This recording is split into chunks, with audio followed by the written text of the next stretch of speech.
شوخی های شهوانی همراه خانه که در اثری از او مزی انسان بیرون میشه، در این صورت انسان تنها به وضو اکتفا میکنه، استنجا میگیره و جاهایی که مزی اصابت کرده او را شستشو میکنه و بعد از او وضو میگیره، تنها به وضو اکتفا میکنه، غسل بالایش واجب نمیشه. در صورتی که اگر منی بیرون شده باشه با دفع و با قوت، باز در این صورت باید غسل بکنه. غسل زن مانند غسل مرد می باشه. اول استنجا میگیره و جایی که پلیدی بوده باشه یا آثاری از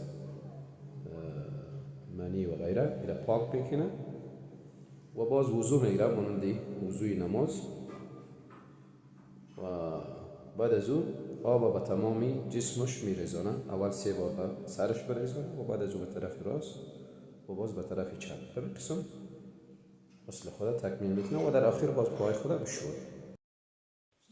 به خاطر دفع وسوسه اولا می وسوسه خود فورا بند کنه و باز 3 بار به طرف چپ توفی خفیف سبک بکنه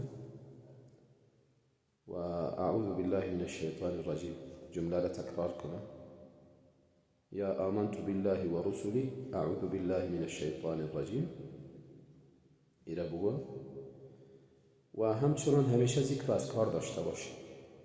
یکی از راه ها و علاج های مناسبی برای دفع وسوسه ذکری زیاد ذکر بکنه و در عین حال زیاد دعا بکنه از الله بخواد که وسوسه ها را از قلب او دور بسازه. و این انسان متوجه بوده باشه که وسوسه از طرف شیطان است، پس بعد در مقابله با شیطان باید بوده باشه، مقابله کنه، شیطان دفع کنه و زیاد ذکر از کار داشته باشه، دعا بکنه، تلاوت قرآن داشته باشه، انشاءالله وسوسهش دفع میشه.